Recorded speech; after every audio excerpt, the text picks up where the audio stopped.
that many of the stories that appear to be the most credible stories from the history of close encounters describe beings that fit almost perfectly the kind of beings that are compatible with Earth after it is terraformed in the ways that we can now observe it is being terraformed. I find that especially interesting. That's really strong support for the fact that this is going on and that the end goal of this is not being driven by humans. If humans wanted to create utopia for Earth, they would really work hard to create a planet or to support the planet as it is now, because it's naturally compatible with Homo sapiens and human beings the way we are today.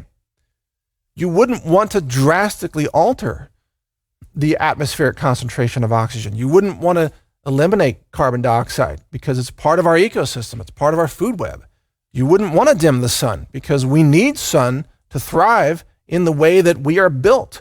For example, again, pale skin, vitamin D synthesis to prevent cancer and keep you alive and functioning. You need sunlight to function. If you don't have sunlight, you die. I mean, if you live in a dark room with no sunlight, you won't last very long. You'll be vitamin D deficient. You'll have rickets. You'll perish very quickly. We need sunlight to live. And we are compatible with where we are in the cosmos. We are compatible with our orbital distance from the sun. We are compatible with Earth's axis tilt, which gives us our seasons. We are compatible with seasons and tides caused by moon gravity, of course, as it moves around the Earth, and to some extent, solar gravity. We are compatible with this system. The ebb and flow of life on Earth and the ecosystems and the food webs that have sustained us are exactly what we need to continue to sustain us. And yet those are the very things that are being attacked and altered, engineered, and terraformed in order to take them down. Every basic pillar of life that's required by human beings is under attack. And that tells you, just by simple reasoning alone, that the attack is coming from a non-human plan. Or I suppose you could say, maybe you think there's some evil humans who literally want to commit suicide for the whole planet, but I don't believe that's the case. It's clear to me that this is a plan that has a specific purpose, because if you just wanted to murder all life on the planet, if the globalists wanted to do that, they could just launch nukes everywhere. They could just irradiate the whole planet and wipe out everything. Why aren't they using radiation? They're not using radiation because radiation would make the planet uninhabitable to all species.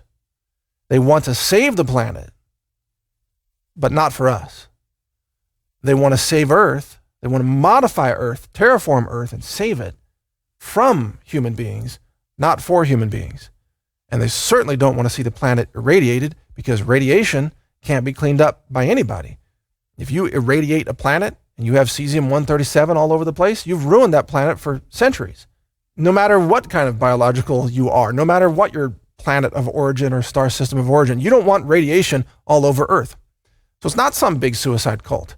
It's a specific plan with a very specific outcome to alter the atmosphere and alter the sunlight that gets through, to alter the biosphere for a specific kind of being that plans to be here.